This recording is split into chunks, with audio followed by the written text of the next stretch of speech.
చూడండి, గార్డినర్ బహుళ ప్రజ్ఞ సిద్ధాంతం. సో దీన్ని ప్రతిపాదించినటువంటి శాస్త్రవేత్త హోవర్డ్ గార్డినర్. ఓకే, ఈ హోవర్డ్ గార్డినర్ అనేటటువంటి శాస్త్రవేత్త అమెరికా దేశానికి చెందినటువంటి సైకాలజిస్టు. ఓకే, మరి ఇతను ఈ సిద్ధాంతానికి ప్రతిపాదించడానికి గల కారణం ఏంటంటే చూద్దాం. ఇతను హార్వర్డ్ యూనివర్సిటీ, ఓకే, ఇతను అమెరికాలో ఉన్నటువంటి హార్వర్డ్ యూనివర్సిటీలో సైకాలజీ ప్రొఫెసర్గా పనిచేసేవాడు. హార్వర్డ్ యూనివర్సిటీలో ఇతను సైకాలజీ ప్రొఫెసర్గా పనిచేసేవాడు. మరి ఇతను అక్కడ యూనివర్సిటీలో ఉన్నటువంటి వివిధ రకాలైనటువంటి వ్యక్తులపైన అతను పరిశోధన చేయటం జరిగింది. వివిధ రకాలైనటువంటి వ్యక్తులపైన అతను పరిశోధన చేసి ఈ బహుళ ప్రజ్ఞ సిద్ధాంతాన్ని రూపొందించాడు. ఓకే, హార్వర్డ్ యూనివర్సిటీలో ఉన్నటువంటి వివిధ రకాలైనటువంటి వ్యక్తులపైన పరిశోధన చేసి వాళ్ళ యొక్క ప్రవర్తన పైన పరిశోధన చేసి ఇతను బహుళ ప్రజ్ఞ సిద్ధాంతాన్ని రూపొందించాడు. మరి ఇతనికి చేసినటువంటి పరిశోధన కోసం ఇతనికి ఒక అవార్డు కూడా రావటం జరిగింది. సో మరి అవార్డు పేరు ఏంటి అంటే prince of Austria. Prince of Austria అనేటటువంటి అవార్డు తీసుకోవటం జరిగింది. మరి ఈ అవార్డు ఎవరిస్తారు అంటే చూడండి, స్వీడన్ దేశంలో ఉన్నటువంటి వాళ్ళు నూతన పరిశోధన చేసేటటువంటి పరిశోధకులకు ఈ అవార్డుని ఇస్తూ ఉంటారు. నూతనంగా ఎవరైతే కొత్త కొత్త విషయాల మీద పరిశోధన చేస్తూ ఉంటారో ఆ పరిశోధన చేసేటటువంటి నూతనంగా చేసే పరిశోధకులకు స్వీడన్ ప్రభుత్వము ఈ అవార్డుని ఇస్తుంది, ప్రిన్స్ ఆఫ్ ఆస్ట్రియా. ఓకే, మరి ప్రిన్స్ ఆఫ్ ఆస్ట్రియా అనేటటువంటి అవార్డును పొందినటువంటి శాస్త్రవేత్త ఎవరు అని అడగడానికి కూడా అవకాశం ఉంటుంది. ప్రిన్స్ ఆఫ్ ఆస్ట్రియా అవార్డును పొందినటువంటి శాస్త్రవేత్త గార్డినర్. బహుళ ప్రజ్ఞ సిద్ధాంతాన్ని వివరించినటువంటి శాస్త్రవేత్త, బహుళ ప్రజ్ఞ సిద్ధాంతాన్ని వివరించినటువంటి శాస్త్రవేత్త ఎవరు అంటే గార్డినర్. ఇతను బహుళ ప్రజ్ఞ సిద్ధాంతాన్ని వివరించాడు. మరి ఇతను వివరించినటువంటి సిద్ధాంతం అనేటటువంటిది దేంట్లో చెప్పాడు అంటే ఇతను ఒక బుక్ రాశాడు, ఒక గ్రంథంలో దీని గురించి వివరించడం జరిగింది. బహుళ ప్రజ్ఞల సిద్ధాంతాన్ని వివరించినటువంటి గ్రంథం పేరు frames of mind, the theory of multiple intelligence.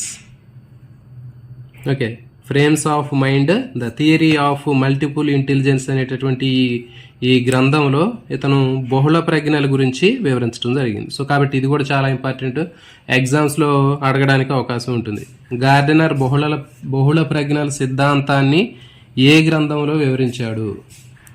Gardener బహుళ ప్రజ్ఞల సిద్ధాంతాన్ని ఏ గ్రంథంలో వివరించాడు అంటే frames of mind, the theory of multiple intelligence అనేటటువంటి ఈ గ్రంథంలో ఇతను వివరించడం జరిగింది. సో ఇది దీనికి సంబంధించినటువంటి ఇంట్రడక్షన్.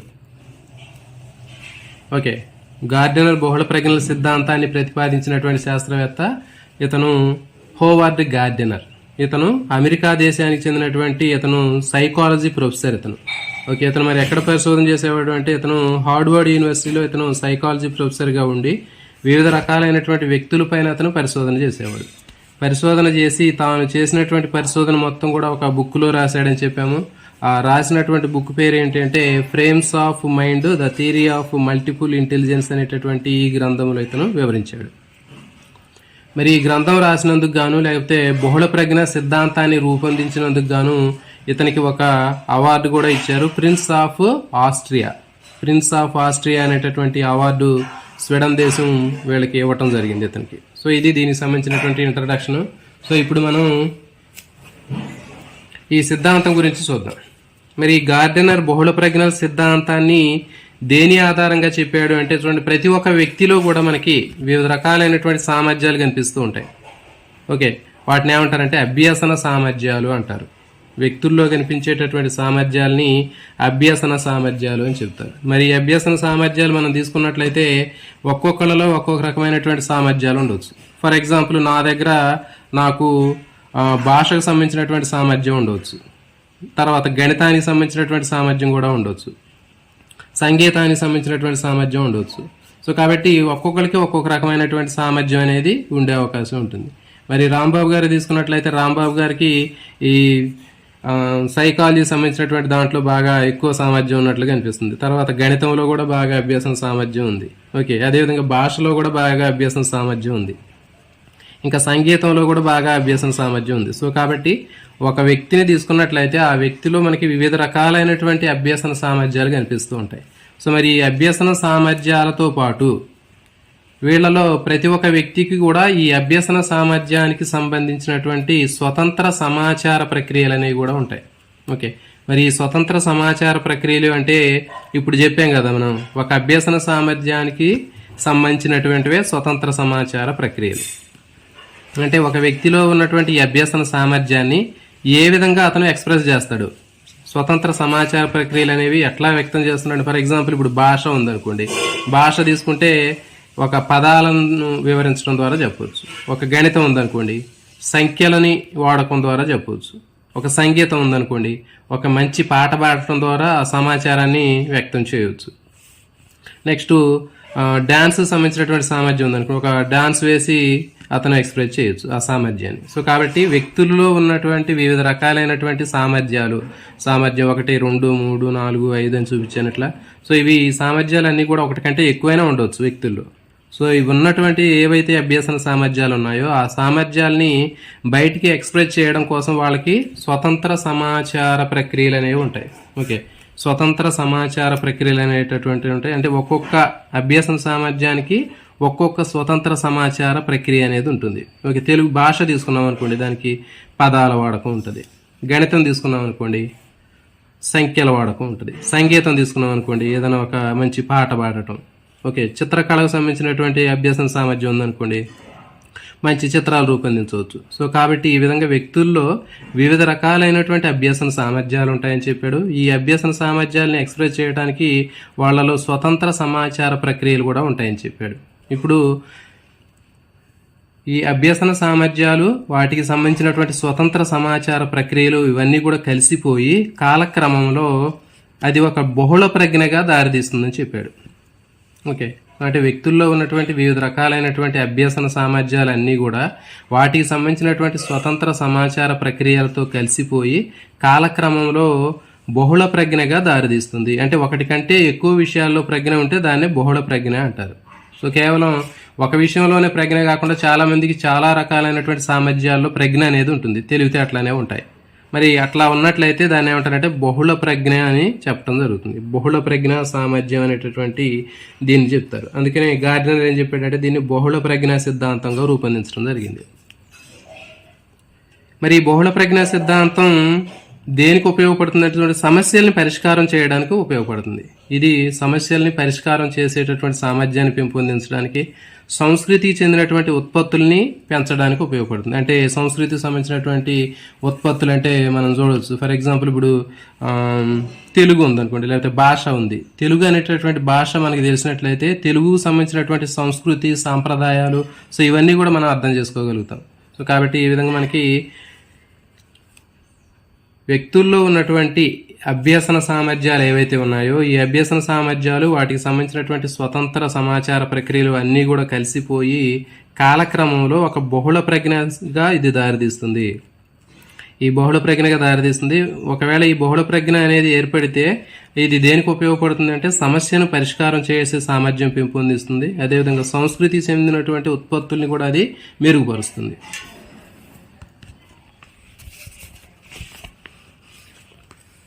చూడండి, ఇక్కడ మళ్ళీ మీకు ఇక్కడ చెప్పాను అభ్యసన సామర్థ్యం తీసుకున్నాం. ఓకే, ఈ అభ్యసన సామర్థ్యం తీసుకున్నట్లయితే దీంట్లో మనకి సంగీతము, గణితము, భాష, సో ఇవన్నీ కూడా అభ్యసన సామర్థ్యాలు అని చెప్పి కొన్ని ఎగ్జాంపుల్ తీసుకున్నాం ఇక్కడ. సో మరి తీసుకున్నటువంటి కొన్ని ఎగ్జాంపుల్స్లో సంగీతం అనేటటువంటి అభ్యసన సామర్థ్యానికి అది ఉన్నట్లయితే అతని స్వతంత్ర సమాచార ప్రక్రియ అనేది ఏంటి అంటే ఒక పాట పాడడం ద్వారా ఎక్స్ప్రెస్ చేస్తాడు. గణితం ఉంది, గణితం అనే అభ్యసన సామర్థ్యం ఉన్నట్లయితే సమస్యలను పరిష్కారం చేయడం అనేది తెలుస్తుంది. అంటే గణిత సంబంధమైనటువంటి సమస్యలను చేయడానికి అవకాశం ఉంటుంది. భాష, ఒకవేళ భాష అనేటటువంటి అభ్యసన సామర్థ్యం ఉన్నట్లయితే తెలుగు కానీ హిందీ కానీ ఉంటే వ్యాకరణాన్ని ఉపయోగించడంలో ఎక్కువ పట్టు అనేది ఉంటుంది. ఓకే, సో కాబట్టి ఈ విధంగా మనకి సంగీతం తీసుకుంటే పాటలు పాడటం, గణితం తీసుకుంటే దానికి సంబంధించినటువంటి లెక్కలు చేయటం, భాష తీసుకున్నట్లయితే వాటికి సంబంధించినటువంటి గ్రామర్ కానివ్వండి, వ్యాకరణాన్ని కానీ ఉపయోగించడం, సో ఇట్లాంటివన్నీ కూడా మనకి కనిపిస్తూ ఉంటాయి. సో ఇవి ఫైనల్గా ఏంటంటే బహుళ ప్రజ్ఞకు దారితీస్తాయి అని చెప్తున్నాడు. అంటే ఒక వ్యక్తిలో ఉన్నటువంటి అనేక అభ్యసన సామర్థ్యాలు వాటికి సంబంధించినటువంటి స్వతంత్ర సమాచార ప్రక్రియలో కలిసిపోయి అది ఒక బహుళ ప్రజ్ఞకు దారితీస్తాయి అని చెప్పడం జరిగింది. ఇక చూడండి, మరి ఈ బహుళ ప్రజ్ఞ అనేది దేనికి ఉపయోగపడుతుంది అంటే సమస్యల్ని పరిష్కరించడానికి ఉపయోగపడుతుంది. ఓకే, సో ఇప్పుడు అది ఎట్లా మనం సమస్యను పరిష్కరిస్తాం అనేది ఇప్పుడు నెక్స్ట్ మనం డిస్కస్ చేద్దాం. సో అంటే ఇది జస్ట్ ఇంట్రడక్షన్. తర్వాత మరి ఫర్ ఎగ్జాంపుల్ తీసుకున్నట్లయితే సమస్యను పరిష్కరిస్తుంది అని చెప్తున్నాం. తర్వాత మన సంస్కృతికి సంబంధించినటువంటి వాటిని కూడా అవి బయటికి తీస్తుంది అని చెప్పాం. ఎట్లా అంటే ఫర్ ఎగ్జాంపుల్ సంస్కృతికి సంబంధించినటువంటి ఉత్పత్తుల్ని తయారు చేస్తుంది అని చెప్పాం. ఫర్ ఎగ్జాంపుల్ తెలుగు భాష మీద మనకి పట్టు ఉందనుకోండి, తెలుగు భాష మీద మనకి సామర్థ్యం ఉన్నట్లయితే, అభ్యాసం సామర్థ్యం ఉంటే మనకి తెలుగు సంబంధించినటువంటి సంస్కృతి సాంప్రదాయాలు ఇవన్నీ కూడా మనకి డెవలప్ అవుతాయి. సో కాబట్టి ఇది బహుళ ప్రజ్ఞా సిద్ధాంతము. మరి బహుళ ప్రజ్ఞా సిద్ధాంతంలో ఉన్నటువంటి వివిధ రకాలైనటువంటి అంశాల గురించి ఇప్పుడు మనం డీటెయిల్గా నేర్చుకుందాం.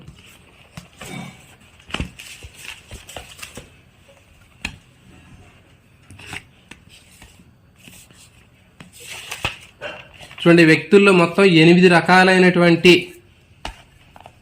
ప్రజ్ఞలు అనేవి ఉంటాయని చెప్పాడు. ఓకే, వ్యక్తుల్లో మొత్తం 8 రకాలైనటువంటి ప్రజ్ఞలు మనం ఇక్కడ గార్డెనర్ చెప్పడం జరిగింది. సో మరి 8 రకాలైనటువంటి ప్రజ్ఞలు ఏంటి అంటే, ఫస్ట్ చూడండి భాషా సంబంధమైనటువంటి ప్రజ్ఞ, ఇది మొదటిది. తర్వాత రెండవది గణిత తార్కిక ప్రజ్ఞ, ఇది రెండవది. నెక్స్ట్ మూడవది దృశ్య ప్రాదేశిక ప్రజ్ఞ, ఇది మూడవది. నెక్స్ట్ నాలుగవది సంగీత సంబంధమైనటువంటి ప్రజ్ఞ, ఇది నాలుగవది. నెక్స్ట్ ఐదవది స్వీయ ప్రజ్ఞ. సో దీన్ని ఏమంటారంటే వ్యక్తి అంతర్గత ప్రజ్ఞ అని చెప్తారు. చూడండి, వ్యక్తికి లోపల ఉండేటటువంటిది, ఒక వ్యక్తిలో ఉండేటటువంటి దాన్ని ఏమంటారంటే వ్యక్తి అంతర్గత ప్రజ్ఞ అని చెప్తారు. ఓకే, నెక్స్ట్ దీని తర్వాత శారీరక గతి సంవేదన ప్రజ్ఞ. ఓకే, ఇది ఒక ఆరవది. నెక్స్ట్ 7 సాంఘిక ప్రజ్ఞ. ఓకే, దీన్ని ఏమంటారంటే వ్యక్త్యంతర ప్రజ్ఞ అంటారు. ఓకే, ఇది వ్యక్త్యంతర అంటే ఒకటి కంటే ఎక్కువ మంది వ్యక్తులకు సంబంధించినటువంటి దాన్ని వ్యక్త్యంతర ప్రజ్ఞ అని చెప్తారు. నెక్స్ట్ 8వది ప్రాకృతిక ప్రజ్ఞ.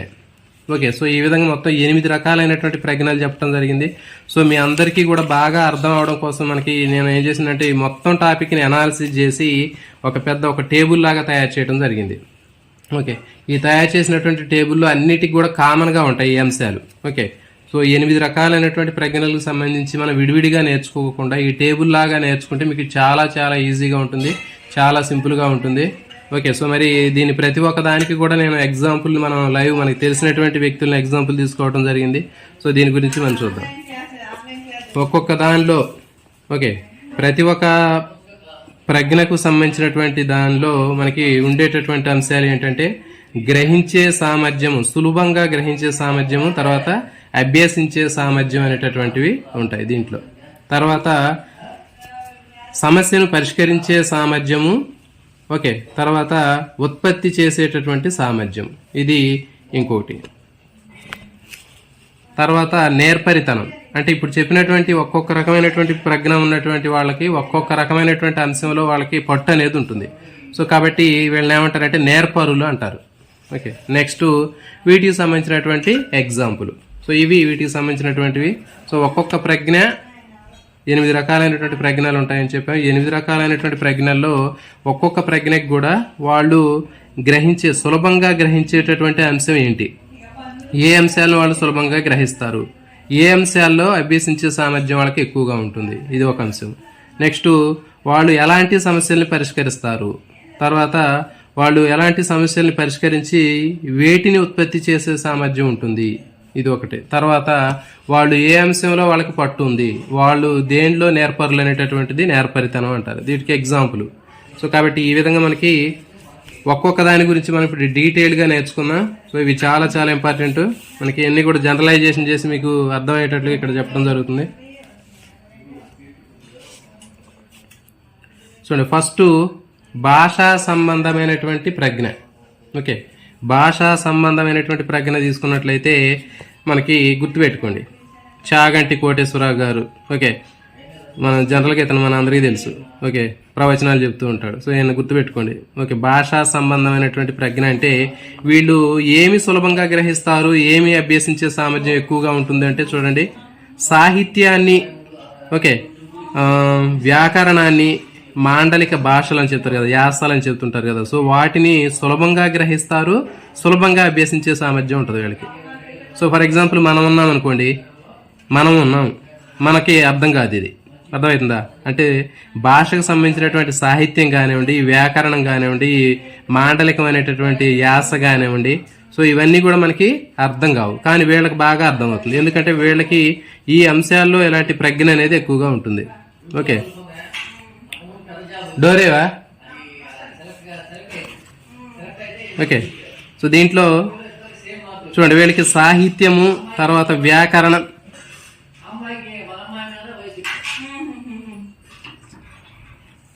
సాహిత్యము, వ్యాకరణం అనేటటువంటి అంశాల్లో వీళ్ళకి ఎక్కువ పట్టు అనేది ఉంటుంది. సో వీటిని వీళ్ళు సులభంగా గ్రహిస్తారు, తర్వాత వ్యాకరణాన్ని కూడా సులభంగా అర్థం చేసుకోగలుగుతారు. వీళ్ళకి సులభంగా గ్రహించే సామర్థ్యం ఉంటుంది, అభ్యసించే సామర్థ్యం ఉంటుంది. కానీ మన వల్ల కాదు, మనలాంటిది సామాన్యంగా ఉన్నటువంటి మనకి వీటి మీద పట్టు అనేది ఉండదు. మరి వీళ్ళు ఏం చేస్తారు అంటే చూడండి, వేటిని పరిష్కరించే సామర్థ్యం ఉంటుంది వీళ్ళకి అంటే చూడండి, భాషకు సంబంధించినటువంటి సమస్యల్ని వీళ్ళు సులభంగా ఉత్పత్తి చేసే సామర్థ్యం ఉంటుంది. భాషకు సంబంధించినటువంటి సమస్యలను వీళ్ళు పరిష్కరిస్తారు, వాటికి సంబంధించినటువంటి కొత్త కొత్త అంశాలను వీళ్ళు ఉత్పత్తి చేసే సామర్థ్యం కూడా ఉంటుంది వీళ్ళకి. సో ఫర్ ఎగ్జాంపుల్ చూడండి, వీళ్ళు తెలుగుకు సంబంధించినటువంటి వాళ్ళు ఎగ్జాంపుల్ తీసుకుందాం. భాషకు సంబంధించినటువంటి ప్రజ్ఞ ఉన్నవాళ్ళు మనకి చాగంటి కోటేశ్వరరావు కానివ్వండి, లేకపోతే శ్రీకృష్ణదేవరాయల కాలంలో ఉన్నటువంటి అల్లసాని పెద్దన, నంది తిమ్మన, తెనాలి రామకృష్ణ. సో వీళ్ళందరూ కూడా ఏంటి, ఎవరు అంటే కవులు. ఓకే, ఈ కవులందరూ కూడా భాషకు సంబంధించినటువంటి ప్రజ్ఞ ఉన్నటువంటి వాళ్ళు. ఓకే, సో మరి వీళ్ళు వివిధ రకాలైనటువంటి అవధానాలు కూడా చేస్తూ ఉంటారు. శతావధానం, అష్టావధానం, ఇట్లాంటివన్నీ కూడా చేస్తున్నారు. అంటే వీళ్ళకి ఏదైనా ఒక భాషకు సంబంధించినటువంటి ఒక సమస్యను ఇచ్చినప్పుడు ఆ సమస్యని వివిధ రకాలైనటువంటి అర్థవంతమైన, అర్థం లేనటువంటి అంశాలను జోడించి వాళ్ళు దాన్ని అనర్గళంగా ఎంతసేపు అయినా చెప్పగలుగుతారు వాళ్ళు. సో దాన్ని ఇట్లా అవధానం అని మనం చెప్తూ తెలుసు మనందరికీ. సో ఇట్లా వీళ్ళు భాషకు సంబంధించినటువంటి సమస్యల్ని పరిష్కరించే సామర్థ్యం ఉంటుంది వీళ్ళకి. ఈ భాషకు సంబంధించినటువంటి సమస్యల్ని ఉత్పత్తి చేసే సామర్థ్యం కూడా వీళ్ళలో అధికంగా ఉంటుంది. ఓకే, నెక్స్ట్ మరి వీళ్ళు దేనిలో నేర్పరులు అంటే చూడండి, వీళ్ళు పద నేర్పరులు అంటారు వీళ్ళని. ఓకే, అంటే పదాలను ప్రయోగించటం, పదాలను ఉపయోగించటం, కొత్త పదాలను ఉత్పత్తి చేయటం. సో ఇవన్నీ కూడా వీళ్ళు బాగా, వీళ్ళలో ఈ అంశాల్లో వీళ్ళు బాగా దిట్ట. సో అందుకని వీళ్ళ పద నేర్పరులు అని చెప్తారు. ఓకే, సో ఈ పద నేర్పరులు అనేటటువంటి వాళ్ళు ఏం చేస్తారంటే పదాలని ప్రయోగించటం, ఉపయోగించటం, కొత్త పదాలను ఉత్పత్తి చేయటం వీళ్ళు అవలేలుగా చేయగలుగుతూ ఉంటారు. సో వీళ్ళని పద నేర్పరులు అంటారు. ఎగ్జాంపుల్ తీసుకున్నట్లయితే వివిధ రకాలైనటువంటి కవులు మనకు తెలుసు, ఇప్పుడు చెప్పాం మనం. ఓకే, ఆ కవులు కానివ్వండి, ఇంకా రచయితలు. ఫర్ ఎగ్జాంపుల్ చంద్రబోసు వివిధ రకాలైనటువంటి పాటలు రాస్తూ ఉంటారు వాళ్ళు. ఓకే, తర్వాత పండితులు, సాహిత్యవేత్తలు, భాషోపాధ్యాయులు. అంటే చూడండి, మరి భాషోపాధ్యాయులు అంటే తెలుగు సంబంధించినటువంటి భాష తీసుకున్నట్లయితే తెలుగు టీచర్స్ ఎవరైతే ఉంటారో వాళ్ళు భాషోపాధ్యాయులు అంటారు. వాళ్ళకు కూడా దీని మీద పట్టు ఉంటుంది. ఓకే, ఒక గణితానికి సంబంధించినట్టు మ్యాథ్స్ టీచర్ కానీ లేకపోతే బయాలజీ టీచర్కి కానీ ఈ అంశాల మీద మనకి పట్టు ఉండదు వాళ్ళకి. అర్థమవుతుందా? సో ఓన్లీ తెలుగుకు సంబంధించినటువంటి టీచర్లు కానివ్వండి, లేకపోతే మనం చెప్పినటువంటి ఈ కవులు కానివ్వండి, రచయితలు కానివ్వండి, పండితులు కానివ్వండి, సాహిత్యవేత్తలు కానివ్వండి, తెలుగు సంబంధించినటువంటి భాషా ఉపాధ్యాయులు కానివ్వండి, వీళ్ళందరూ కూడా ఈ పదాలను ఉపయోగించడం, పదాలని ప్రయోగించడం, కొత్త కొత్త పదాలను ఉత్పత్తి చేయడం, ఈ సామర్థ్యం ఎక్కువగా ఉంటుంది వీళ్ళకి. సో ఫర్ ఎగ్జాంపుల్ చూడండి, కొత్త పదాలు అంటే మనకి పర్యాయ పదాలు అనేవి చెప్తూ ఉంటాం, నానార్థాలు, పర్యాయ పదాలు. సో ఇలాంటివన్నీ కూడా వీళ్ళకి ఎక్కువ వాటి మీద పట్టు ఉంటుంది. మనకి ఏదైనా ఒక పదానికి 1-2 అర్థాలు తెలిసి ఉంటాయి, కానీ వీళ్ళకి చాలా రకాలైనటువంటి పదాలను ఉపయోగిస్తారు వాళ్ళు. అంటే ఒక పదానికి వివిధ రకాలైనటువంటి నానార్థాలు. ఓకే, సో ఇట్లాంటివన్నీ వీళ్ళకి పట్టు ఉంటుంది వీళ్ళకి ఈ అంశాల మీద. తర్వాత వీళ్ళకి గ్రామర్ కూడా బాగా వస్తూ ఉంటుంది. చూడండి, గ్రామర్లో రకరకాలైనటువంటి ఛందస్సు అని, అలంకారాలు అని, లేకపోతే ప్రకృతులు, వికృతులు, సందులు, సమాసాలు, ఈ గ్రామర్ సంబంధించినటువంటి అంశాలన్నీ కూడా వీళ్ళు నేర్పరులు. సో కాబట్టి వీళ్ళని ఏమంటున్నారంటే పద నేర్పరులు అని పిలుస్తారు వీళ్ళని. ఓకే, సో వీళ్ళు పదాలను ప్రయోగించడం, ఉపయోగించడం, కొత్త కొత్త పదాలను ఉత్పత్తి చేయటం వీళ్ళు బాగా సులువుగా చేయగలుగుతారు. సో అందుకే వీళ్ళని పద నేర్పరులు అంటారు. వీళ్ళు భాషకు సంబంధించినటువంటి సమస్యల్ని సులభంగా పరిష్కరిస్తారు. వీటిని కొత్త కొత్త భాషకు సంబంధించినటువంటి అంశాలను వాళ్ళు ఉత్పత్తి చేసే సామర్థ్యం వీళ్ళలో ఎక్కువగా ఉంటుంది.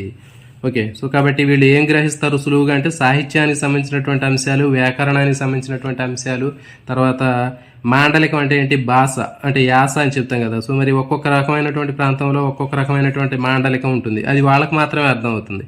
సో ఫర్ ఎగ్జాంపుల్ తెలంగాణలో ఒక చోట మాట్లాడేటటువంటి పదానికి అర్థం ఆంధ్రాలో ఒక రకంగా ఉంటుంది, వాళ్ళకి తెలియదు ఆ పదాలు. మరి ఆంధ్రాలో మాట్లాడే పదాలు కొన్ని చోట్ల తెలంగాణలో వాళ్ళకి తెలియదు, కానీ వీళ్ళకి తెలుస్తుంది బాగా. సో కాబట్టి ఏంటంటే వీళ్ళని ఏమంటారంటే భాషకు సంబంధించినటువంటి ప్రజ్ఞ కలిగిన వాళ్ళు అని చెప్తారు. ఓకే, సో కాబట్టి భాషకు సంబంధించినటువంటి ప్రజ్ఞ కలిగినటువంటి సామర్థ్యం ఉన్న వాళ్ళలో ఈ అంశాలన్నీ కూడా ఉంటాయి. సో ఇది భాషకు సంబంధించినటువంటి ప్రజ్ఞ. నెక్స్ట్ గణితం, గణిత తార్కిక ప్రజ్ఞ. ఓకే, మనకి పేరులోనే అర్థమవుతుంది. గణిత తార్కిక ప్రజ్ఞ అంటే మనం ఎక్కడికో వెళ్ళాల్సిన అవసరం లేదు. సో ఫర్ ఎగ్జాంపుల్ మీకు బాగా తెలిసినటువంటి ఒక మ్యాథ్స్ టీచర్ని గుర్తుపెట్టుకోండి. ఓకే, ఇక్కడ భాషకు సంబంధించినటువంటి ప్రజ్ఞ అంటే మీ తెలుగు బాగా గుర్తుండే తెలుగు సార్ కానివ్వండి, లేకపోతే చాగంటి కోటేశ్వరరావు గారు కానీ, ఓకే, లేకపోతే తెనాలి రామకృష్ణ కానీ గుర్తుపెట్టుకోండి. చూడండి, తెనాలి రామకృష్ణ అనగానే గుర్తుకొచ్చింది మనకి ఆదిత్య 369 అనే సినిమా మీరు చూసే ఉంటారు. ఓకే, మరి ఈ ఆదిత్య 369 అనే సినిమాలో ఈ శ్రీకృష్ణదేవరాయల కాలంలోకి వెళ్తారు కదా వాళ్ళు. మరి అట్లా వెళ్ళినప్పుడు ఈ తెనాలి రామలింగడు అక్కడికి వచ్చినటువంటి ఈ దూర్జటి అనేటటువంటి కవికి ఇతను ఏం చేస్తాడు, ఒక చిక్కుముడి ఇప్పుతాడు. ఓకే, చిక్కుముడి వేస్తాడు. మరి ఆ చిక్కుముడిని అతను విప్పలేడు. మేకతో ఒక్కొక్క మేక అని ఇట్లా చెప్తూ ఉంటాడు కదా, మీ అందరికీ తెలిసే ఉంటుంది. అది మిత్రులు మీకు తెలిస్తే ఒకసారి కామెంట్ పెట్టండి. కాబట్టి అతను ఏం చేస్తాడు, దాన్ని పరిష్కరించలేకపోతాడు అతను. సో కాబట్టి అట్లా ఇలాంటివన్నీ కూడా ఏంటి అంటే భాషకు సంబంధించినటువంటి ప్రజ్ఞ అని చెప్పవచ్చు. సో వీళ్లలో మాత్రమే అది స్పష్టంగా కనిపిస్తుంది. అది నెక్స్ట్ గణితానికి సంబంధించినటువంటి తార్కిక ప్రజ్ఞ గురించి చూద్దాం. సో మరి దీంట్లో మీకు బాగా తెలిసినటువంటి మ్యాథ్స్ టీచర్ గుర్తు తెచ్చుకోండి, లేకపోతే మనందరికీ బాగా తెలుసు శ్రీనివాస రామానుజన్. ఓకే, ఈ శ్రీనివాస రామానుజన్ అని మనం గుర్తు చేసుకున్నట్లయితే మనకు కూడా బాగా అర్థమవుతుంది. సో వీళ్ళు దేన్ని ఎక్కువగా గ్రహించి అభ్యసించే సామర్థ్యం ఉంటుందంటే చూడండి, గణితానికి సంబంధించినటువంటి వీళ్ళు ఎక్కువగా అంకెలు కానివ్వండి, సంఖ్యలు కానివ్వండి, గణితానికి సంబంధించినటువంటి భావనలు కానివ్వండి, సో వీటిని తర్వాత సూత్రాలని వీళ్ళు సులభంగా గ్రహిస్తారు. తర్వాత అభ్యసించే సామర్థ్యం కూడా బాగా ఎక్కువగా ఉంటుంది. ఓకే, సో కాబట్టి ఫర్ ఎగ్జాంపుల్ తీసుకున్నట్లయితే ఇప్పుడు గణితంలో పూర్ణ సంఖ్యలు అంటే ఏంటి, పూర్ణాంకాలు అంటే ఏంటి, కరణీయ సంఖ్యలు అంటే ఏంటి, అకరణీయ సంఖ్యలు అంటే ఏంటి, ఓకే, ఇంకా తర్వాత త్రికోణమితి, దాంట్లో ఉన్నటువంటి sign తేటా, cos theta, cosec తేటా, so ఇట్లాంటివన్నీ కూడా కనిపిస్తూ ఉంటాయి. సో వీళ్ళు చాలా సులభంగా గ్రహిస్తారు ఈ అంశాలను. వాటిని సులభంగా అర్థం చేసుకుంటారు, అభ్యసిస్తారు కూడా. ఓకే, సో ఇది ఈ గణిత తార్కిక ప్రజ్ఞ ఉన్నటువంటి వాళ్ళు ఈ అంశాలను ఎక్కువగా సులభంగా గ్రహించి అభ్యసించే సామర్థ్యం ఉంటుంది. నాకు మాత్రం ఈ సామర్థ్యం లేదు మిత్రులకు చెప్తున్నాను. ఈ గణిత తార్కిక ప్రజ్ఞ అనేది నా దగ్గర లేదు. ఎందుకంటే నేను 10th అయిపోయిన తర్వాత ఇంటర్మీడియట్లో ఎంపీసీకి పోయాను. ఎంపీసీకి వెళ్తే ఎంపీసీలో ఫస్ట్ త్రికోణమితి చాప్టర్ చెప్పి దాంట్లో ఉన్నటువంటి ఆ సూత్రాలు, ఫార్ములాలు ప్రతిరోజు అడుగుతుంటే నాకు చాలా ఇబ్బందికరంగా అనిపించి నా వల్ల కాదులేని చెప్పి నేను బైపీసీ గ్రూప్లోకి రావడం జరిగింది. సో కాబట్టి ఒక్కొక్కళ్ళలో ఒక్కొక్క రకమైనటువంటి తార్కిక ప్రజ్ఞ అనేది కనిపిస్తూ ఉంటుంది. ఎవరైతే గణిత తార్కిక ప్రజ్ఞ ఎక్కువగా ఉంటుందో వాళ్ళలో అంకెలు కానీ, సంఖ్యలు కానీ, గణితానికి సంబంధించినటువంటి కాన్సెప్ట్లు కానివ్వండి, ఇంకా సూత్రాలు కానివ్వండి, సో ఇవన్నీ కూడా బాగా వాళ్ళు సులభంగా గ్రహిస్తారు, ఈజీగా క్యాచ్ చేస్తారు. వాళ్ళు అభ్యసించే సామర్థ్యం కూడా బాగా ఎక్కువ ఉంటుంది, తక్కువ టైంలోనే నేర్చుకుంటారు వాళ్ళు. నెక్స్ట్ మరి వీళ్ళు ఎలాంటి అంశాలు వీళ్ళు పరిష్కరిస్తారు అంటే చూడండి, వీళ్ళు సంఖ్యారూపంలో ఉండేటటువంటి గణిత సమస్యలను సులభంగా పరిష్కరిస్తారు వీళ్ళు. ఓకే, సంఖ్యారూపంలో ఉండేటటువంటి గణిత సమస్యలను సులభంగా పరిష్కరిస్తారు. సో ఫర్ ఎగ్జాంపుల్ వీళ్ళకి 2+4² ఎంత అని చెప్పామనుకోండి, వాళ్ళు వెంటనే వాళ్ళు సులభంగా పరిష్కరిస్తారు వాళ్ళు. ఓకే, మరి తర్వాత ఇలాంటి కొత్త సమస్యలను కూడా వాళ్ళు తయారు చేయగలుగుతారు. సో కాబట్టి గణితానికి సంబంధించినటువంటి సంఖ్యారూపంలో ఉన్నటువంటి గణిత సమస్యలను వీళ్ళు పరిష్కరించేటటువంటి సామర్థ్యం ఉంటుంది. ఇలాంటి కొత్త కొత్త సమస్యలను కూడా ఉత్పత్తి చేసే సామర్థ్యం ఉంటుంది వీళ్ళకి. నెక్స్ట్ మరి వీళ్ళు దేంట్లో నేర్పర్లు అంటే చూడండి, సంఖ్యా నేర్పర్లు అంటారు వీళ్ళని. అంటే చూడండి, అంకెలు, సంఖ్యలు వీటిని ఉపయోగించి గణిత సంబంధమైనటువంటి సమస్యలను చాలా సులభంగా పరిష్కరించగలుగుతారు వీళ్ళు. సో ఫర్ ఎగ్జాంపుల్ వీళ్ళకి మనం ఏదైనా కొన్ని లెక్కలు కానీ ఏమైనా ఇచ్చామనుకోండి, ఆ లెక్కలు ఇచ్చినట్లయితే వాళ్ళు సులువుగా చేయగలుగుతారు వాళ్ళు. ఓకే, సో ఇంకోటి మర్చిపోయాను నేను ఇక్కడ చెప్పడం, మనకి బాగా ఫేమస్ భానుప్రకాష్, మీ అందరికీ తెలిసే ఉంటుంది భానుప్రకాష్. ఓకే, మనకి క్యాలిక్యులేటర్ కంటే బాగా ఫాస్ట్గా కొట్టి లెక్కలు కూడా చేయగలుగుతారు ఇతను. భానుప్రకాష్ అనేటటువంటి ఇతను మనకి తెలుగు అనుకుంటా బహుశా అవుతుంది మనకి. సో మీ అందరికీ ఇతను కనుక తెలిస్తే మీరు ఒకసారి అని కామెంట్ పెట్టండి మిత్రులు. లేకపోతే ఒకసారి భానుప్రకాష్ అనేటటువంటి ఆ క్యాండిడేట్ గురించి మీరు ఒక్కసారి సెర్చ్ చేయండి. ఎందుకంటే ఎక్స్ట్రాడినరీ అన్నట్లేనా, అంటే ఇతను నెంబర్లు ఎట్లా చెప్తాడంటే నువ్వు మన క్యాలిక్యులేటర్లో కొట్టేటప్పటికే అతను చెప్పగలుగుతాడు. ఎంత పెద్ద నెంబర్ ఇచ్చినా, ఏది ఇచ్చినా, ఎలాంటి మ్యాథ్స్ సంబంధించినటువంటి ఎలాంటి నెంబర్లు ఇచ్చినా అతను చాలా అవలేలుగా చేయగలుగుతాడు. ఓకే, సో ఇది ఇతనిలో ఉన్నటువంటి టాలెంట్. అంటే ఏంటి, ఇతను గణిత సంబంధమైనటువంటి ప్రజ్ఞ బాగా ఎక్కువగా ఉన్నటువంటి వ్యక్తి ఇతను. మరి వీళ్ళు దేంట్లో నేర్పరులు అంటే సంఖ్యా నేర్పరులు అంటారు వీళ్ళని. అంటే వీళ్ళు అంకెలు కానీ సంఖ్యలను కానీ ఉపయోగించడం, గణిత సంబంధమైనటువంటి సమస్యలను పరిష్కరించడంలో వీళ్ళు బాగా నేర్పరులు. అందుకే వీళ్ళని సంఖ్యా నేర్పరులు అంటున్నారు. ఎగ్జాంపుల్ తీసుకున్నట్లయితే గణిత శాస్త్రవేత్తలు కానివ్వండి, ఇంకా తర్వాత సాంఖ్యక నిపుణులు కానివ్వండి, లేకపోతే అర్థ శాస్త్రవేత్తలు కానివ్వండి, గణిత ఉపాధ్యాయులు కానివ్వండి. సో వీళ్ళందరూ కూడా గణిత సామర్థ్యం అనేది వీళ్ళకి బాగా ఎక్కువగా ఉంటుంది. ఓకే, సో ఇది గణిత తార్కిక ప్రజ్ఞ. ఓకే, నెక్స్ట్ దృశ్య ప్రాదేశిక ప్రజ్ఞ. ఓకే, సో మరి దృశ్య ప్రాదేశిక ప్రజ్ఞ అంటే ఏంటంటే పిక్చర్స్ సంబంధించింది, గుర్తుపెట్టుకోండి. దృశ్య ప్రాదేశిక ప్రజ్ఞ అంటే పిక్చర్స్ కానివ్వండి, లేకపోతే ఇంకా మ్యాప్స్ సంబంధించినటువంటిది దృశ్య ప్రాదేశిక ప్రజ్ఞ. సో వీటి మీద వీళ్ళకి ఎక్కువగా పట్టు అనేది ఉంటుంది ఈ సామర్థ్యంలో. సో దీనికి మరి చూద్దాం. వీళ్ళు దృశ్య ప్రాదేశిక ప్రజ్ఞ ఉన్నటువంటి వ్యక్తులు ఏ అంశాలను సులభంగా గ్రహిస్తారు, ఏ అంశాలను సులభంగా అభ్యసించే సామర్థ్యం ఉంటుంది అనేది ఇక్కడ మనం చూద్దాం. సో తీసుకున్నట్లయితే వీళ్ళకి చిత్రాలు, పటాలు, నమూనాలు, డిజైన్లు, 2D 3D రూపంలో ఉండేటటువంటి అంశాలని వీళ్ళు సులభంగా గ్రహిస్తారు. చాలా ఈజీగా వాళ్ళు క్యాచ్ చేస్తారు వాటిని. తర్వాత వాటిని అభ్యసించే సామర్థ్యం కూడా ఉంటుంది. ఓకే, సో ఫర్ ఎగ్జాంపుల్ మనకి ఇల్లు కట్టుకునేటప్పుడు మనకి ఇంటి ప్లాన్ అనేది కనిపిస్తూ ఉంటుంది. మన అందరికీ తెలుసు, మనకి ఇల్లు కట్టేటప్పుడు ఆ ఇంటికి సంబంధించినటువంటి ప్లాన్ అనేది ఉడిగేస్తారు. మరి ఆ ప్లాన్ చూస్తే చాలా మందికి అసలు అర్థం కాదు. మరి ఇది ఏంటి, ఇది ఎలా ఉంది, ఎట్లా వచ్చింది ఏంటి అనేది కూడా సరిగా అర్థం కాదు. ఓకే, సో మరి అట్లా కానీ వీళ్ళకి బాగా అర్థమవుతుంది. సో కాబట్టి ఇదేంటంటే దృశ్య ప్రాదేశిక ప్రజ్ఞలో పిక్చర్స్ కానివ్వండి, ఇంకా మ్యాప్లు కానివ్వండి, పటాలు కానీ వాటిని సులభంగా అర్థం చేసుకుంటారు. అది 2D కావచ్చు, 3D కావచ్చు. 2D 3 డైమెన్షన్లో ఉన్నటువంటి ఆ పిక్చర్స్ని చాలా సులభంగా అవగాహన చేసుకునే సామర్థ్యం ఉంటుంది వీళ్ళకి. వీటిని అర్థం చేసుకునే సామర్థ్యం కూడా చాలా బాగా ఉంటుంది. ఓకే, ఇంకా ఫర్ ఎగ్జాంపుల్ మనకి వీళ్ళ ఎగ్జాంపుల్ తీసుకున్నట్లయితే చూడండి. వీటికి ఎగ్జాంపుల్స్ ఆర్కిటెక్చర్లు, డిజైనర్లు, సివిల్ ఇంజనీర్లు, సర్వేయర్లు, శిల్పులు. సో వీళ్ళందరూ కూడా మనకి దీనికి సంబంధించినటువంటి ఎగ్జాంపుల్స్. చూడండి, వీళ్ళందరూ కూడా ఏం చేస్తారంటే పటాలు కానివ్వండి, మ్యాపులు కానివ్వండి, లేకపోతే పిక్చర్స్ని కానీ వాళ్ళు సులువుగా అర్థం చేసుకునే సామర్థ్యం అనేది ఉంటుంది. ఫర్ ఎగ్జాంపుల్ ఆర్కిటెక్చర్లో, ఫర్ ఎగ్జాంపుల్ బిల్డింగ్లు కట్టేటటువంటి వాళ్ళు ఉన్నారనుకోండి, వాళ్ళకి ఒక ప్లానింగ్ ఇస్తే ఆ ప్లాన్ ప్రకారం వాళ్ళు అర్థం చేసుకుని దాన్ని ఎట్లా కట్టాలా ఏంటి అని చెప్తారు. నెక్స్ట్ డిజైనర్లు తీసుకున్నాం అనుకోండి. ఈ డిజైనర్లలో వాళ్ళకి రకరకాలైనటువంటి బట్టలు ఉన్నాయనుకోండి. ఆ ఫ్యాషన్ డిజైన్కి సంబంధించినటువంటి డిజైనర్లు వాళ్ళు ఒక మ్యాప్ ఇచ్చినట్లయితే వాళ్ళకి ఒక పిక్చర్ మీద ఒక డిజైన్ ఇస్తే వాళ్ళు ఆ డిజైన్ని అర్థం చేసుకుని ఒక మంచి డిజైన్ ఉన్నటువంటి ఐటమ్స్ని తయారు చేస్తారు. నెక్స్ట్ సివిల్ ఇంజనీర్లు, వీళ్ళందరూ కూడా ఫర్ ఎగ్జాంపుల్ ఇంకా చాలా రకాలైనటువంటి కట్టడాలు కడుతూ ఉంటారు. డ్యాములు కానివ్వండి, ఇంకా ప్రాజెక్టులు కానివ్వండి, ఇంకా బిల్డింగ్లు కానివ్వండి, ఇలాంటివి అన్నీ కట్టేటప్పుడు వాళ్ళు ఏం చేస్తారంటే ఒక ప్లాన్ తీసుకుంటారు వాళ్ళు.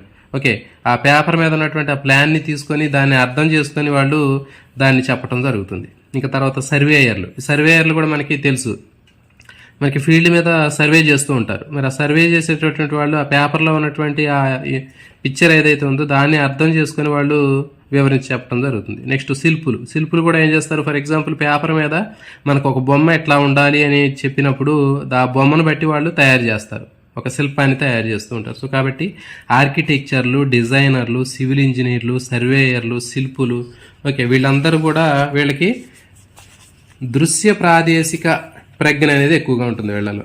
వీళ్ళు చిత్రాలు, పటాలు, నమూనాలు, డిజైన్లు, 2D 3D ఈ రూపంలో ఉండేటటువంటి అంశాలని చాలా సులభంగా గ్రహిస్తారు. చాలా సులభంగా అభ్యసించే సామర్థ్యం కూడా ఉంటుంది వీళ్ళకి. మరి వీళ్ళు ఎలాంటి విషయాలను పరిష్కరించే సామర్థ్యం ఉంటుందనేది చూద్దాం. వీళ్ళు పటం రూపంలో కానీ చిత్రం రూపంలో ఉన్నటువంటి సమస్యల్ని చాలా సులభంగా పరిష్కరించగలుగుతారు. వీటిని పరిష్కరించే సామర్థ్యం వీళ్ళకి చాలా సులువుగా ఉంటుంది. తర్వాత సమస్యల్ని చిత్రం రూపంలో కూడా మారుస్తారు వీళ్ళు. ఓకే, ఫర్ ఎగ్జాంపుల్ ఏదైనా ఒక కన్స్ట్రక్షన్ చేయాలి అంటే అక్కడ ఉన్నటువంటి సమస్యని వాళ్ళు సాల్వ్ చేసి ఒక చిత్రం రూపంలోకి వాళ్ళు తయారు చేస్తారు. ఓకే, నెక్స్ట్ మరి వీళ్ళు ఎందులో నేర్పర్లు అంటే చూడండి, చిత్ర నేర్పర్లు అంటారు వీళ్ళని. ఓకే, వీళ్ళని చిత్ర నేర్పరులు అని చెప్తున్నారు. సో దీంట్లో మరి వీళ్ళు ఏం చేస్తారు, సమస్య పరిష్కారంలో చిత్రాల్ని ఉపయోగిస్తారు వీళ్ళు. అంటే ఇప్పుడు వీళ్ళకి ఏదైనా ఒక సమస్యని ఇచ్చినప్పుడు ఆ సమస్యని పరిష్కారం చేసి చిత్రాల రూపంలో తయారు చేస్తారు వీళ్ళు. ఓకే, సో ఇలాంటి అంశాల్లో వీళ్ళు నేర్పరులు. సమస్య పరిష్కారంలో చిత్రాలని ఉత్పత్తి చేసేటటువంటి సామర్థ్యంలో వీళ్ళు నేర్పరులు, కాబట్టి వీళ్ళని చిత్ర నేర్పరులు అంటారు. వీళ్ళకి ఎలాంటి చిత్రాన్ని ఇచ్చినా కానీ, అది 2D కానివ్వండి, 3D కానివ్వండి, ఇంకా మామూలుగా పేపర్ మీద వేసినటువంటి బొమ్మ కానివ్వండి, సో దాన్ని ఇచ్చినప్పుడు దాన్ని పరిష్కారం చేయడంలో వీళ్ళు మంచి సామర్థ్యం ఉన్నటువంటి వ్యక్తులు వీళ్ళు. అందుకే వీళ్ళని చిత్ర నేర్పరులు అంటున్నారు. So examples architectures, designers, civil engineers, సర్వేయర్లు, శిల్పులు. సో దీనికి వీళ్ళు ఎగ్జాంపుల్. సో చూడండి మిత్రులు, మీ అందరు కూడా ఇక్కడ ఈజీగా ప్రతిదీ కూడా ఏంటంటే మనకి కామన్గా ఉన్నటువంటివి. సో ఇక్కడ అన్నిటికీ కూడా గ్రహించే సామర్థ్యం మనకి చూడండి 8 రకాలైనటువంటి అంశాల్లో వీళ్ళు సులభంగా ఏమి గ్రహిస్తున్నారు. ఓకే, సులభంగా ఏది అభ్యసించే సామర్థ్యం ఉంటుంది వీళ్ళకి. నెక్స్ట్ వీళ్ళు ఏ అంశాన్ని పరిష్కరిస్తారు, ఏ కొత్త కొత్త అంశాలను ఉత్పత్తి చేసే సామర్థ్యం ఉంటుంది, వీళ్ళు ఏ అంశంలో నేర్పరితనం ఉంటుంది, తర్వాత వీడికి ఎగ్జాంపుల్స్. సో కాబట్టి ఇవన్నిటిని మీకు సింప్లిఫై చేసి మనకి ఎట్లా తయారు చేయడం జరిగింది. ఎట్లా చదువుకోవటం వల్ల మీకు చాలా యూజ్ అనేది కనిపిస్తుంది. నెక్స్ట్ 4వది సంగీత సంబంధమైనటువంటి ప్రజ్ఞ. సంగీత సంబంధమైనటువంటి ప్రజ్ఞ గురించి చూద్దాం.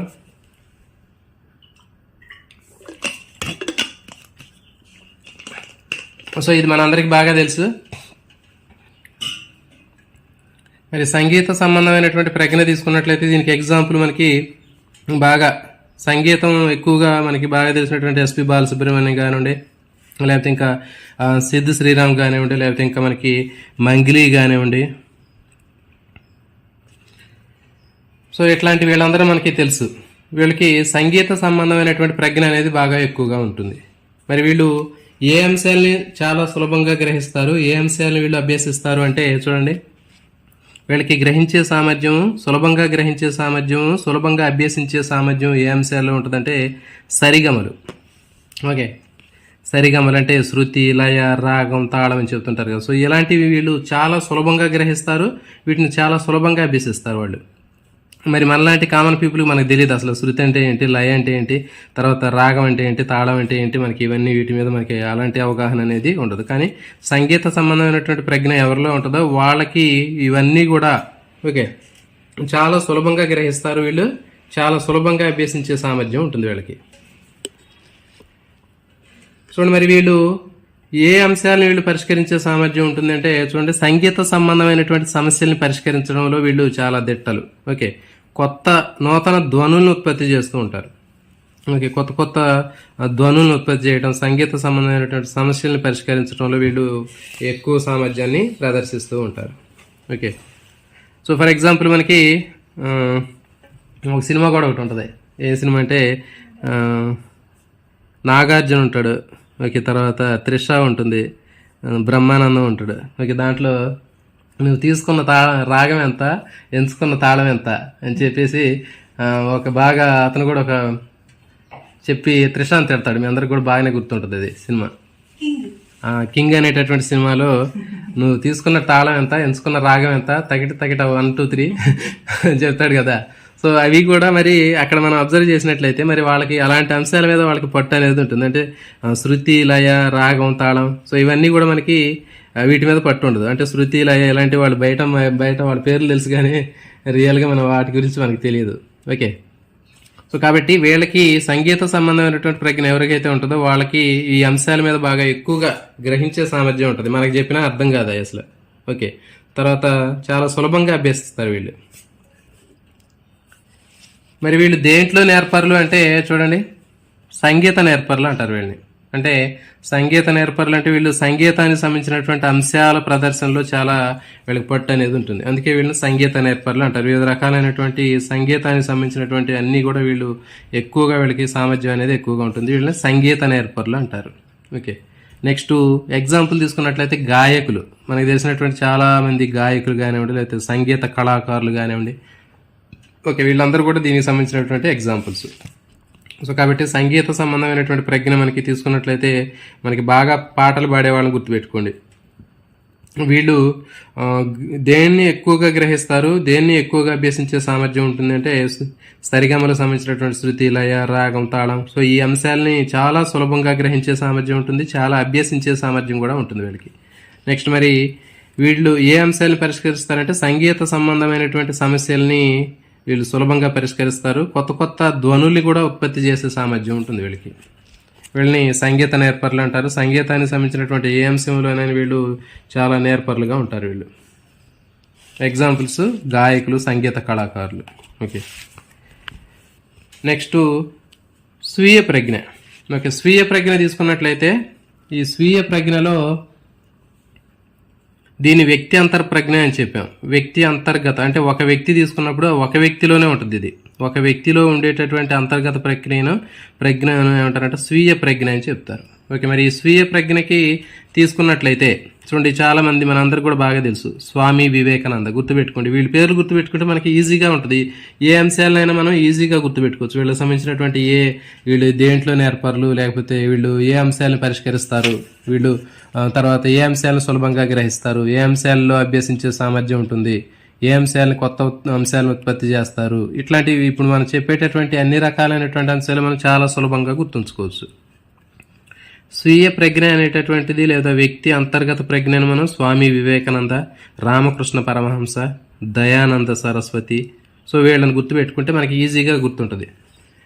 మరి వీళ్ళు ఏ అంశాలను గ్రహిస్తారు, తర్వాత ఏ అంశాలని అభ్యసించే సామర్థ్యం ఉంటుందంటే వీళ్ళు అంతఃపరిశీలన ద్వారా, ఓకే, అంతఃపరిశీలన ద్వారా మనలో ఉన్నటువంటి బలాలు, బలహీనతలను వీళ్ళు చాలా సులభంగా గ్రహించి అభ్యసించే సామర్థ్యం ఉంటుంది వీళ్ళలో. అంటే మనందరికీ తెలుసు అంతఃపరిశీలన పద్ధతి అంటే ఇక్కడ మనకు సంబంధించినటువంటి అంశాలని, మనలో ఉన్నటువంటి బలాలు, బలహీనతలను మనమే ఆలోచించి అంచనా వేసుకోవటాన్ని అంతఃపరిశీలన పద్ధతి అంటారు. తనకు తానే పరిశీలించే పద్ధతిని అంతఃపరిశీలన పద్ధతి అంటారు, మనందరికీ తెలుసు. కాబట్టి ఈ స్వీయ ప్రజ్ఞ కలిగినటువంటి వాళ్ళు ఏం చేస్తారు అంటే ఏ అంశాలు చాలా సులభంగా గ్రహించే సామర్థ్యం ఉంటుందంటే వీళ్ళకి బలాలు, బలహీనతలు, మనలో ఉన్నటువంటి వీక్నెస్ కానివ్వండి, లేకపోతే స్ట్రెంగ్త్ ఏదైతే ఉందో వాటిని వీళ్ళు పరిశీలించే సామర్థ్యం వీళ్ళకి ఎక్కువగా ఉంటుంది. సో మనకంటే ఎక్కువగా ఉంటుంది. ఎట్లా ఉంటుందో నేను ఇప్పుడు ఒక ఎగ్జాంపుల్ ద్వారా చెప్తాను. అంటే అంతఃపరిశీలన ద్వారా మనలో ఉన్నటువంటి బలాలు, బలహీనతలను మనం పరిశీలించి అధ్యయనం చేసుకోవడమే అంతఃపరిశీలన. సో మరి వీళ్ళు బలాలు, బలహీనతను చాలా సులభంగా గ్రహిస్తారు, వాటిని అభ్యసించే సామర్థ్యం కూడా ఉంటుంది, మనకి తక్కువగా ఉంటుంది. ఎట్లా ఉంటుందో నేను ఒక ఎగ్జాంపుల్ ద్వారా చెప్తాను. వీళ్ళకి మరి ఏ అంశాలను పరిష్కరించే సామర్థ్యం ఉంటుంది, ఏ అంశాలను ఉత్పత్తి చేసే సామర్థ్యం ఉంటుందంటే చూడండి, తమ సమస్యలను తామే పరిష్కరించుకునేటటువంటి సామర్థ్యం ఉంటుంది వీళ్ళకి బాగా. ఓకే, తమ సమస్యలను తామే పరిష్కరించుకునే సామర్థ్యం ఉంటుంది. తర్వాత వీటిని సామర్థ్యాలను ఈ సమస్యకు సంబంధించినటువంటి వాటిని పరిష్కరించుకునేటటువంటి ఉత్పత్తి చేసే సామర్థ్యం కూడా ఉంటుంది. ఎట్లాగంటే చూద్దాం. ఇప్పుడు స్వామి వివేకానంద ఉన్నాడు. ఓకే, ఈ స్వామి వివేకానందకి మనకి ఉండేటటువంటి తేడా ఏంటంటే, ఫర్ ఎగ్జాంపుల్ డిఎస్సి ప్రిపేర్ అయ్యేటటువంటి వాళ్ళు డిఎస్సి రాశారు. ఒకసారి డిఎస్సి రాసిన తర్వాత మరి ఆ డిఎస్సిలో మంచి మార్కులు రాకపోవడం వల్ల, అతను డిఎస్సిలో సక్సెస్ అవ్వకపోవడం వల్ల అతను బాగా మానసికంగా ఆందోళనకు గురయ్యి, మరి ఇక నా వల్ల కాదు, ఇక నేను డిఎస్సి ప్రిపేర్ అవ్వను అని చెప్పి అతను దాని మీద బాగా డిసప్పాయింట్ అయిపోయాడు. సో మరి అప్పుడు అతనిలో ఉన్నటువంటి బలహీనతను అతను ఏం చేశాడంటే చూసుకొని బాగా నెగిటివ్గా ఇబ్బంది పడుతున్నాడు. అంటే తన సమస్యను తాను పరిష్కరించలేకపోతున్నాడు. ఓకే, మరి అలాంటి టైంలో మన సమస్యను మనం పరిష్కరించుకోలేకపోతున్నాం. మరి అలాంటప్పుడు మరి మన సమస్యని పరిష్కరించేటటువంటి వాళ్ళు ఎవరు అంటే వీళ్ళే. మన సమస్యలను కూడా పరిష్కరించేది వీళ్ళే. ఎట్లా పరిష్కరిస్తారంటే చూడండి, ఈ స్వామి వివేకానంద కానివ్వండి, రామకృష్ణ పరమహంస కానివ్వండి, దయానంద సరస్వతి కానీ, వీళ్ళు కొన్ని ముఖ్యమైనటువంటి అంతఃపరిశీలన ద్వారా వీళ్ళు మొత్తం పరిశీలన చేసి వాటిని కొన్ని కోట్స్ అంటారు కదా, నీతి వాక్యాలు కానీ కొన్ని కోట్స్ అనేటటువంటి కనిపిస్తుంటారు Swami Vivekananda. Okay, inspirational quotes చెప్తూ ఉంటారు వీళ్ళు. ఓకే, మరి ఎవరైతే ఈ డిసప్పాయింట్ అయ్యి డిఎస్సి జాబ్ రానటువంటి మిత్రులు ఉన్నారో వాళ్ళు ఒకసారి స్వామి వివేకానంద రాసినటువంటి కోట్స్ ఏవైతే ఉంటాయో ఆ కోట్స్ని మనం ఒకసారి చదివినట్లయితే మళ్ళీ మనం మనకున్నటువంటి ఆ సమస్యలు మొత్తం కూడా మనం పరిష్కరించుకునే సామర్థ్యం ఉంటుంది. ఓకే, అంటే ఒకసారి డిఎస్సిలో మనం ఫెయిల్ అయినప్పుడు మళ్ళీ మనలో ఉన్నటువంటి ఏవైతే ఉన్నాయో బలహీనతలు వాటన్నిటిని అధిగమించి మళ్ళీ మనం డిఎస్సి ప్రిపేర్ అవ్వాలంటే వీళ్ళు ఈ స్వామి వివేకానంద ప్రవచనాలు అనేవి చాలా ఉపయోగపడతాయి. సో వీళ్ళు చెప్పేటటువంటి ఆ నీతి వాక్యాలు ఏవైతే ఉన్నాయో ఆ కోట్స్ చాలా ఉపయోగపడతాయి. సో కాబట్టి దీన్ని మనం అర్థం చేసుకోవచ్చు. కాబట్టి మన సమస్యలు మనం పరిష్కరించుకోలేము, కానీ మన సమస్యను పరిష్కరించేది ఎవరు అంటే వీళ్ళే, ఈ మేధావులు కానివ్వండి, తత్వవేత్తలు కానీ ఎవరైతే ఉన్నారో వాళ్ళు మన యొక్క సమస్యల్ని వాళ్ళు పరిష్కరించే విధంగా వాళ్ళు కొన్ని చెప్పడం జరుగుతుంది. కాబట్టి దీన్ని స్వీయ ప్రజ్ఞ అంటారు. ఈ స్వీయ ప్రజ్ఞ అనేది ఇలాంటి మేధావులు కానీ తత్వవేత్తల్లోనే ఈ స్వీయ ప్రజ్ఞ లేకపోతే వ్యక్తి అంతర్గత ప్రజ్ఞ అనేది ఉంటుంది, మనలో ఉండదు. ఒకవేళ మనకు ఉందనుకోండి, మన సమస్యను మనం పరిష్కరించుకోగలుగుతాం. కొంతమంది పరిష్కరించుకుంటారు, కానీ కొంతమంది మన సమస్యను మనం పరిష్కరించుకోలేక వేరే వాళ్ళ సహాయం తీసుకోవడం కానీ లేకపోతే ఇలాంటి వీళ్ళు రాసినటువంటి పుస్తకాలు చదవటం వల్ల కానీ చదువుకొని ఏమైతే వాళ్ళలో ఉన్నటువంటి ఆ సమస్యలను వాళ్ళు పరిష్కరించుకుంటారు వాళ్ళు. ఓకే, సో ఇది స్వీయ ప్రజ్ఞ. మరి వీళ్ళు దేంట్లో నేర్పరులు అంటే చూడండి, స్వీయ నేర్పరులు అని చెప్పాము వీళ్ళని. ఓకే, వీళ్ళు స్వీయ నేర్పరులు అంటే తమను తాము అర్థం చేసుకొని అవసరమైనటువంటి అంశాల సాధనలో వీళ్ళు నేర్పరులుగా ఉంటారు. తమను తాము అర్థం చేసుకోవటంలో కానీ లేకపోతే అవసరమైనటువంటి అంశాలను సాధించడంలో కానీ వీళ్ళు స్వీయ నేర్పరులుగా ఉంటారు. ఓకే, సో వీళ్ళు ఎలాంటి ఇబ్బందులు వచ్చినా కానీ లేకపోతే ఎలాంటి కష్టాలు వచ్చినా కానీ ఎలాంటి నెగిటివ్ రిజల్ట్ వచ్చినా కానీ వీళ్ళు ఫీల్ అవ్వరు. వీళ్ళు మరి ఎందుకు వచ్చింది, దానికి కారణం ఏంటి అనేది అనాలిసిస్ చేసుకొని వాళ్ళు మళ్ళీ దాన్ని రెక్టిఫై చేసుకొని మళ్ళీ వాళ్ళు ఆ సమస్యను పరిష్కరించుకోవడానికి ప్రయత్నం చేస్తూ ఉంటారు. సో కాబట్టి చాలామంది ఎవరైతే మిత్రులు డిఎస్సి ప్రిపేర్ అయ్యేటటువంటి మిత్రులు ఉంటారో వాళ్ళు మరి డిఎస్సి రాని సందర్భంలో చాలామంది ఈ నిరాశకు గురవుతూ ఉంటారు. సో మరి అలాంటప్పుడు వీళ్ళు రాసినటువంటి బుక్కులు మీరు ఒకసారి చదివినట్లయితే చాలా ఇన్స్పిరేషనల్గా ఉంటాయి. సో అదే వాళ్ళకి మనకు ఉండేటటువంటి తేడా. సో వీళ్ళు మేధావులు, తర్వాత తత్వవేత్తలు. అంబేద్కర్ కానివ్వండి లేకపోతే అబ్దుల్ కలాం కానివ్వండి లేకపోతే రామానుజం కానివ్వండి. సో వీళ్ళందరూ కూడా ఏంటంటే మేధావులు, తత్వవేత్తలు వీళ్ళు. సో వీళ్ళు చెప్పేటటువంటి అంశాలు, అందుకే మనం వీళ్ళు ఈ తత్వవేత్తలు మేధావులు చెప్పేటటువంటి విషయాలు మనం అందరం కూడా చదువుతూ ఉంటాం. ఎందుకంటే మనలో ఎప్పుడైతే ఆ పాజిటివ్ వైబ్రేషన్స్ మనకు కావాలో నెగిటివ్ థాట్స్ వస్తాయో అప్పుడు వీళ్ళు చెప్పినటువంటి అంశాలు మనం ఈజీగా మనం తెలుసుకున్నట్లయితే మనం రీఇన్ఫోర్స్మెంట్ అవ్వడానికి ఉపయోగపడుతుంది. నెక్స్ట్ శారీరక లేకపోతే గతి సంవేదన ప్రజ్ఞ. ఓకే, శారీరక గతి సంవేదన ప్రజ్ఞ. సో ఇది గుర్తుపెట్టుకోండి, శారీరక గతి సంవేదన ప్రజ్ఞ అంటే మొత్తం ఇవి శరీర అవయవాలకు సంబంధించినటువంటి, అంటే కాళ్ళు చేతులను ఉపయోగించి మనం ఏ అయితే యాక్టివిటీస్ చేస్తుంటామో సో వాటికి సంబంధించినటువంటి ప్రజ్ఞ. సో ఇది కూడా చాలా కొంతమందిలో మాత్రమే కనిపిస్తూ ఉంటుంది. సో ఫర్ ఎగ్జాంపుల్ దీనికి ఎగ్జాంపుల్ మనం తీసుకుంటే మనకి శేఖర్ మాస్టర్ మనందరికీ తెలుసు. సో ఇది గుర్తుపెట్టుకుంటే మనకి ఈజీగా మనం దీనికి సంబంధించినటువంటి అంశాన్ని ఈజీగా మనం చేయగలుగుతాం. శేఖర్ మాస్టర్ కానివ్వండి లేకపోతే బాబా రామ్దేవ్. సో మనందరికీ తెలుసు బాగా, ఇతను ఆసనాలు వేస్తూ ఉంటాడు చక్కగా. సో మరి ఇతను అంటే ఈ కాళ్ళు చేతులను ఉపయోగించి ఇతను మొత్తం రకరకాలుగా ఇతను బెండ్ చేస్తూ ఆసనాలు వేస్తూ ఉంటాడు, బాబా రామ్దేవ్. ఓకే, నెక్స్ట్ ఇంకా సద్గురు జగ్గి వాసుదేవ్. సద్గురు జగ్గి వాసుదేవ్ అనే కూడా ఇతను కూడా మనకి టీవీలో కనిపిస్తుంటాడు. తలపాగా పెట్టుకుంటాడు, కింద బాగా పొడవైనటువంటి గడ్డం ఉంటుంది. ఓకే, సో వీళ్ళందరూ కూడా ఏంటి అంటే శారీరక గతి సంవేదన ప్రజ్ఞ ఉన్నటువంటి వ్యక్తులు. సో మరి వీళ్ళు ఏం చేస్తారో చూద్దాం. వీరు శరీర కదలికల్ని సమర్థవంతంగా ఉపయోగించేటటువంటి సామర్థ్యం ఉంటుంది వీళ్ళకి. శరీర కదలికల్ని చాలా సమర్థవంతంగా ఉపయోగిస్తారు వీళ్ళు. చలన కౌశలాలను కూడా చాలా సులువుగా నైపుణ్యంగా ఉపయోగిస్తారు వీళ్ళు. అంటే చేతులు కాళ్ళను ఉపయోగించడం కానీ వాటిని ఉపయోగించి వివిధ రకాలైనటువంటి పనులు చేయటం కానీ వీటిలో ఎక్కువ వీళ్ళకి ప్రజ్ఞ అనేది ఉంటుంది వీళ్ళకి. చూడండి, మరి వీళ్ళు ఏ అంశాలను పరిష్కరిస్తారు అని అంటే చూడండి, పనులను పరిష్కరించుకునేటటువంటి సామర్థ్యం వీళ్ళకి బాగా ఎక్కువగా ఉంటుంది. అంటే కాళ్ళు చేతులు ఉపయోగించి చేసేటటువంటి పనులు ఏవైతే ఉన్నాయో వాటన్నిటిని కూడా వీళ్ళకి చాలా సులభంగా పరిష్కరించుకునే సామర్థ్యం ఉంటుంది వీళ్ళకి. ఓకే, సో మరి వీళ్ళని ఏమంటారు అంటే చూడండి, శారీరక నేర్పరులు అంటారు. ఓకే, శారీరక నేర్పరులు అంటారు. అంటే చూడండి, వివిధ రకాలైనటువంటి కృత్య నిర్వహణలో శరీరాన్ని నేర్పరిగా ఉపయోగించడంలో వీళ్ళు చాలా నేర్పరులు. చూడండి, కాళ్ళు కానివ్వండి చేతులు కానీ ఉపయోగించి వివిధ రకాలైనటువంటి పనులను చాలా సులువుగా అవలేలుగా చేస్తూ ఉంటారు వీళ్ళు. ఓకే, సో ఎగ్జాంపుల్ తీసుకుంటే మనకు అర్థమవుతుంది. వృత్తి పని వాళ్ళు.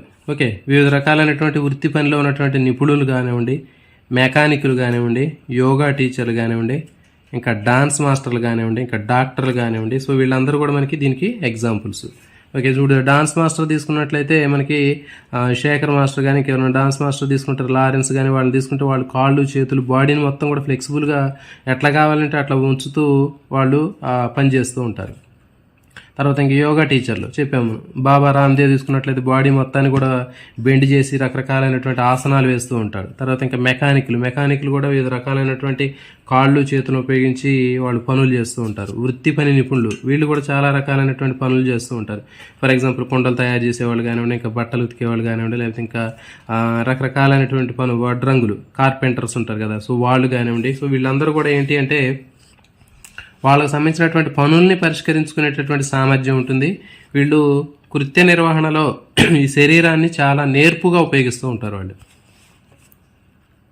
శరీరానికి సంబంధించినటువంటి కదలికలను సమర్థవంతంగా ఉపయోగించేటటువంటి సామర్థ్యం అనేది వీళ్ళకి ఉంటుంది. సో వీళ్ళని ఏమంటారంటే శారీరక గతి సంవేదన ప్రజ్ఞ కలిగినటువంటి వ్యక్తులు అంటారు.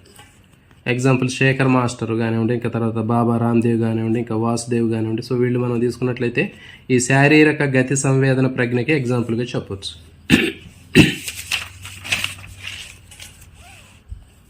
ఓకే, నెక్స్ట్ చూడండి సాంఘిక ప్రజ్ఞ. ఓకే, సాంఘిక ప్రజ్ఞ దీన్ని ఇంకో పేరుతో ఏం పిలుస్తారంటే వ్యక్త్యంతర ప్రజ్ఞ అని చెప్తారు. ఓకే, దీన్ని వ్యక్త్యంతర ప్రజ్ఞ అంటారు. అంటే వ్యక్త్యంతర అంటే ఎక్కువ మంది, వ్యక్తి అంతర్గత అంటే ఒకటి. ఇంతకుముందు చెప్పాను వ్యక్తి అంతర్గత ప్రజ్ఞ అంటే ఒక వ్యక్తిలో ఉన్నటువంటిది. వ్యక్త్యంతర అంటే ఒకటి కంటే ఎక్కువ మంది వ్యక్తులకు సంబంధించింది. అంటే ఒకటి కంటే ఎక్కువ మంది వ్యక్తులు.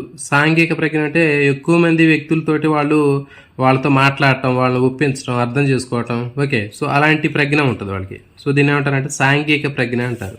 అంటే చూడండి వీళ్ళకి ఏ అంశాలను సులభంగా గ్రహించి అభ్యసించే సామర్థ్యం ఉంటుంది అంటే చూడండి ఇతరుల యొక్క మనోభావాలను అర్థం చేసుకోవటం కానివ్వండి, లేకపోతే తెలివిగా ఒప్పిస్తూ మెప్పిస్తూ సాంఘిక సంబంధాలని సమర్థవంతంగా నిర్వహించుకునేటటువంటి సామర్థ్యం అనేది వీళ్ళకి ఎక్కువగా ఉంటుంది, ఈ సాంఘిక ప్రజ్ఞ కలిగినటువంటి వాళ్ళకి. ఓకే, అంటే చూడండి కొంతమంది వేరే వాళ్ళతో చక్కగా మాట్లాడుతూ ఉంటారు, చక్కగా మాట్లాడుతూ తెలివిగా మాట్లాడుతూ వాళ్ళని మెప్పిస్తూ ఒప్పిస్తూ సాంఘిక సంబంధాలను సమర్థవంతంగా నిర్వహిస్తూ ఉంటారు. ఓకే, సో ఇది వీళ్ళకి సంబంధించినటువంటి సాంఘిక ప్రజ్ఞ. సో మరి ఇలాంటి సాంఘిక ప్రజ్ఞ చాలా మందిలో ఉండదు. ఎట్లా అంటే ఎక్కువ మందితోటి మాట్లాడి వాళ్ళని ఆకట్టుకునేటటువంటి శక్తి అనేది ఉండదు. సో ఎవరికైతే ఉంటుందో ఈ సాంఘిక ప్రజ్ఞ వాళ్ళు చాలా సులువుగా పబ్లిక్లో ఉన్నటువంటి మనుషులతోటి మాట్లాడటం, వాళ్ళతోటి ఇంటరాక్ట్ అవ్వటం, వాళ్ళని ఒప్పించడం, అర్థం చేసుకోవటం, ఇలాంటివన్నీ కూడా వాళ్ళలో కనిపిస్తూ ఉంటాయి. మరి వీళ్ళు ఏం చేస్తారు చూడండి సాంఘిక సంబంధమైనటువంటి సమస్యల్ని పరిష్కరించడంలో వీళ్ళు చాలా ధీటైనటువంటి వాళ్ళు. సాంఘిక సంబంధమైనటువంటి సమస్యలను పరిష్కరిస్తూ ఉంటారు వీళ్ళు. ఓకే, మరి వీళ్ళు దేంట్లో నేర్పరులు అంటే చూడండి సాంఘిక నేర్పరులు అంటారు వీళ్ళని. ఓకే, అంటే వీళ్ళు అర్థం చేసుకోవటం, సమస్యను పరిష్కరించడం, బాధ్యతాయుతంగా మెలగడం, ఏకతాటికి తీసుకురావడంలో వీళ్ళు చాలా నేర్పరులు. అందుకే వీళ్ళు సాంఘిక నేర్పరులు అంటున్నారు. ఓకే, సో దీని ఎగ్జాంపుల్ తీసుకుంటే మనకి చాలా ఈజీగా అర్థమవుతుంది. చూడండి ఫర్ ఎగ్జాంపుల్ రేవంత్ రెడ్డి, మన సీఎం రేవంత్ రెడ్డి కానివ్వండి, ఇంకా చంద్రబాబు నాయుడు కానివ్వండి, ఇంకా పవన్ కళ్యాణ్ కానీ, సో వీళ్ళందరూ మనం ఇంకా చాలామంది ఉంటారు. ఇట్లా సాంఘిక ప్రజ్ఞ కలిగినటువంటి సాంఘిక సంబంధాలని పరిష్కరించడంలో కానివ్వండి, ఇతర వ్యక్తులతో ఒప్పించుతూ మెప్పిస్తూ ఓకే సాంఘికంగా సంబంధాలను సమర్థవంతంగా నిర్వహించేటటువంటి వాళ్ళు వీళ్ళందరూ కూడా. ఓకే, సో ఇది సాంఘిక ప్రజ్ఞ. ఎగ్జాంపుల్ తీసుకుంటే రాజకీయ నాయకులు, వ్యాపారస్తులు, సంఘ సంస్కర్తలు, క్లినికల్ సైకాలజిస్టులు. ఓకే, నెక్స్ట్ ఇంకా వివిధ రకాలైనటువంటి సంస్థల అధిపతులు. సో వీళ్ళందరూ కూడా మనకి సాంఘిక ప్రజ్ఞ కలిగినటువంటి వాళ్ళు. సో ఇంకొక ఎగ్జాంపుల్ తీసుకున్నట్లయితే మనందరికీ బాగా ఫేమస్, టీవీలో ఎప్పుడు యాడ్లో కనిపిస్తూ ఉంటారు, లలిత జ్యువెలరీ తీసుకుంటే దానికి ఎండి కిరణ్ కుమార్ మనందరికీ తెలుసు. ఓకే, సో మరి ఈ లలిత జ్యువెలరీ ఎండి కిరణ్ కుమార్ ఇతను మనకి వివిధ రకాలైనటువంటి యాడ్లలో డబ్బులు ఊరికే రావని చెప్పి మనకి చెప్తూ ఉంటాడు. అంటే జనాల్ని ఒప్పిస్తూ మెప్పిస్తూ సాంఘిక సంబంధాలను సమర్థవంతంగా నిర్వహిస్తూ తెలివిగా అతని యొక్క పబ్లిసిటీ చేస్తూ ఉంటాడు. సో కాబట్టి ఇది సాంఘిక ప్రజ్ఞ అని చెప్పొచ్చు. నెక్స్ట్ ప్రాకృతిక ప్రజ్ఞ. మీకు ప్రాకృతిక ప్రజ్ఞ తీసుకున్నట్లయితే దీనికి ఎగ్జాంపుల్ వివిధ రకాలైనటువంటి శాస్త్రవేత్తలు, ప్రకృతికి సంబంధించినటువంటి ప్రకృతి మీద పరిశోధన చేసేటటువంటి శాస్త్రజ్ఞులు అందరిలో ఉండేటటువంటి ప్రజ్ఞ ఏంటంటే ప్రాకృతిక ప్రజ్ఞ. ఓకే, డార్విన్ కానివ్వండి, ఇంకా లీవెన్ హాక్ కానివ్వండి, సో వీళ్ళు తీసుకున్నట్లయితే వీళ్ళందరూ కూడా ప్రాకృతిక ప్రజ్ఞ అనేది ఎక్కువగా ఉంటుంది. సో మరి వీళ్ళు ఏ విషయాలను చాలా సులభంగా గ్రహిస్తారు అంటే చూడండి ప్రకృతి నియమాలు, సిద్ధాంతాలు, సజీవులు, నిర్జీవులు, సో ఇలాంటి అంశాలు వాటికి సంబంధించినటువంటి స్థితులను చాలా సులభంగా గ్రహిస్తారు వాళ్ళు. ఓకే, సులభంగా గ్రహిస్తారు, వాటిని అభ్యసించే సామర్థ్యం కూడా బాగా ఎక్కువగా ఉంటుంది. అసలు ప్రకృతి అంటే ఏంటి, ప్రకృతిలో సజీవులు అంటే ఏంటి, నిర్జీవులు అంటే ఏంటి, ప్రకృతిలో ఉండే నియమాలు ఏంటి, ఓకే. సో ఇవన్నీ కూడా వీళ్ళు చాలా సులభంగా గ్రహిస్తారు, చాలా సులభంగా అభ్యసించే సామర్థ్యం ఉంటుంది వీళ్ళకి, ప్రాకృతిక ప్రజ్ఞకి కలిగినటువంటి వాళ్ళలో. మరి వీళ్ళు ఎలాంటి సమస్యలను పరిష్కరిస్తారు అంటే చూడండి, ప్రకృతి సంబంధమైనటువంటి సమస్యల్ని వీళ్ళు పరిష్కరిస్తూ ఉంటారు ఎక్కువగా. ఫర్ ఎగ్జాంపుల్ మనందరికీ తెలుసు అసలు గ్రహణాలు అంటే ఏంటి, ఎట్లా గ్రహణాలు పడతాయి, తుఫాన్లు ఎట్లా వస్తుంటాయి, భూకంపాలు ఎట్లా వస్తాయి. సో ఇలాంటి ప్రకృతిలో జరిగేటటువంటి విషయాలకు సంబంధించినటువంటి ఆ ప్రకృతి సమస్యల్ని వీళ్ళు చాలా సులభంగా పరిష్కరిస్తారు వీళ్ళు, ఓకే. సో వీళ్ళు ప్రాకృతిక ప్రజ్ఞ కలిగినటువంటి వాళ్ళు. మరి వీళ్ళు దేంట్లో నేర్పర్లు అంటే చూడండి, ప్రకృతి నేర్పర్లు అంటారు వీళ్ళని. అంటే ప్రకృతి రహస్యాల్ని అర్థం చేసుకోవటంలోనూ సమస్యల్ని పరిష్కరించడంలోనూ వీళ్ళు చాలా నేర్పర్లు, అందుకే వీళ్ళని ప్రకృతి నేర్పర్లు అంటున్నారు. ప్రకృతి రహస్యాల్ని అర్థం చేసుకోవటంలో కానివ్వండి, లేకపోతే ఆ సమస్యల్ని పరిష్కరించుకోవటంలో కానీ వీళ్ళు బాగా నేర్పర్లు. అంటే చూడండి, ఫర్ ఎగ్జాంపుల్ ఇప్పుడు చెప్పి మనం ఇక్కడ గ్రహణాలు అంటే ఏంటి, అవి ఎట్లా వస్తున్నాయి, సో మరి అవి ఎందుకు ఏర్పడుతున్నాయి, లేకపోతే తుఫాన్లు అంటే ఏంటి, ఎందుకు వస్తున్నాయి, భూకంపాలు ఎందుకు వస్తున్నాయి, ఓకే. ఇలాంటి ప్రకృతి సంబంధమైనటువంటి అంశాలన్నింటినీ చాలా సులభంగా వీళ్ళు అర్థం చేస్తూ ఉంటారు. మరి వీటిని ఇలాంటి సమస్యల్ని వాళ్ళు చాలా సులువుగా పరిష్కరిస్తారు, ఓకే. సో అందుకని వీళ్ళు ప్రకృతి నేర్పరులు అని చెప్తున్నారు. ఎగ్జాంపుల్ తీసుకున్నట్లయితే జీవశాస్త్రజ్ఞులు, వృక్ష శాస్త్రజ్ఞులు, పర్యావరణ శాస్త్రజ్ఞులు. సో వీళ్ళందరూ కూడా మనకి ఈ ప్రాకృతిక ప్రజ్ఞకి ఎగ్జాంపుల్గా చెప్పవచ్చు, ఓకే. ఎగ్జాంపుల్ తీసుకుంటే లీవెన్ హాక్, డార్విన్, ఓకే. డార్విన్ ప్రకృతి వర్ణ సిద్ధాంతాన్ని ప్రతిపాదించాడు, ఓకే.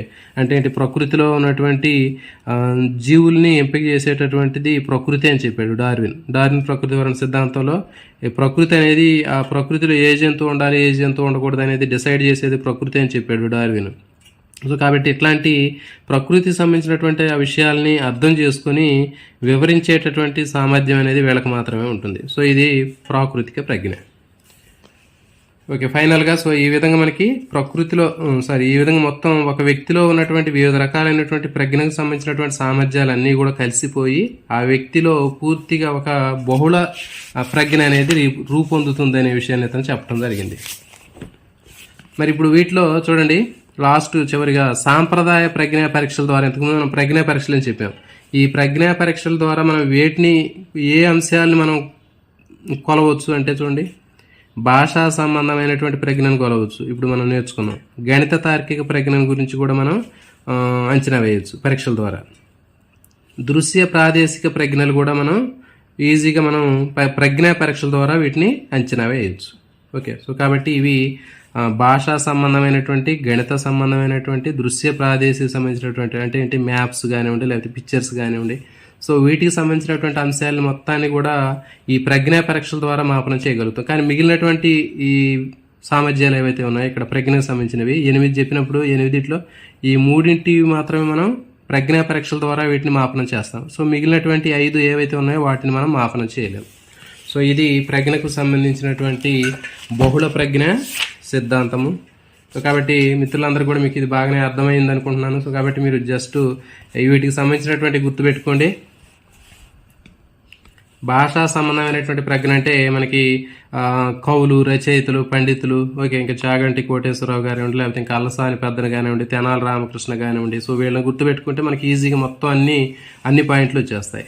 నెక్స్ట్ గణిత తార్కిక ప్రజ్ఞ కలిగినటువంటి వాళ్ళలో మనకి గణిత మేధావులు తీసుకున్నట్లయితే గణితానికి సంబంధించినటువంటి శ్రీనివాస రామానుజన్ కానివ్వండి, లేకపోతే మీ గణితం టీచర్, మీకు బాగా తెలిసినటువంటి మ్యాథ్స్ టీచర్ని గుర్తుపెట్టుకోండి. సో ఇవన్నీ కూడా మీకు ఈజీగా గుర్తుండిపోతాయి. నెక్స్ట్ సాంఖ్యక నిపుణులు కానివ్వండి, అర్థశాస్త్రవేత్తలు కానివ్వండి, గణిత ఉపాధ్యాయులు అందరూ కూడా ఈ గణిత తార్కిక ప్రజ్ఞ కిందకు వస్తారు. దృశ్య ప్రాదేశిక ప్రజ్ఞ తీసుకున్నట్లయితే మనకి ఫ్యాషన్ డిజైనర్స్ కానివ్వండి, ఇంకా ఆర్కిటెక్చర్స్ కానివ్వండి, డిజైనర్స్ కానివ్వండి, సివిల్ ఇంజనీర్లు కానివ్వండి, ఓకే, శిల్పులు కానివ్వండి. సో వీళ్ళందరూ కూడా దృశ్య ప్రాదేశిక ప్రజ్ఞ కిందకు వస్తారు. నెక్స్ట్ సంగీత ప్రజ్ఞ తీసుకున్నట్లయితే సంగీతానికి సంబంధించినటువంటి బాలసుబ్రహ్మణ్యం కానివ్వండి, ఇంకా మంగిలి కానివ్వండి, వీళ్ళ పేర్లు గుర్తుపెట్టుకుంటే మనకి సంగీత ప్రజ్ఞ ఈజీగా వీటికి సంబంధించినటువంటి అంశాలను గుర్తుపెట్టుకోవచ్చు. నెక్స్ట్ స్వీయ ప్రజ్ఞ, ఇది ఒకటి బాగా గుర్తుపెట్టుకోండి. స్వీయ ప్రజ్ఞనే వ్యక్తి అంతర్గత ప్రజ్ఞ అని చెప్తారు. సో మరి ఈ వ్యక్తి అంతర్గత ప్రజ్ఞలో స్వామి వివేకానంద కానివ్వండి, లేకపోతే రామకృష్ణ పరమహంస కానివ్వండి, దయానంద సరస్వతి కానివ్వండి, వీళ్ళందరూ మేధావులు, తత్వవేత్తలు, గుర్తుపెట్టుకోండి వీళ్ళు.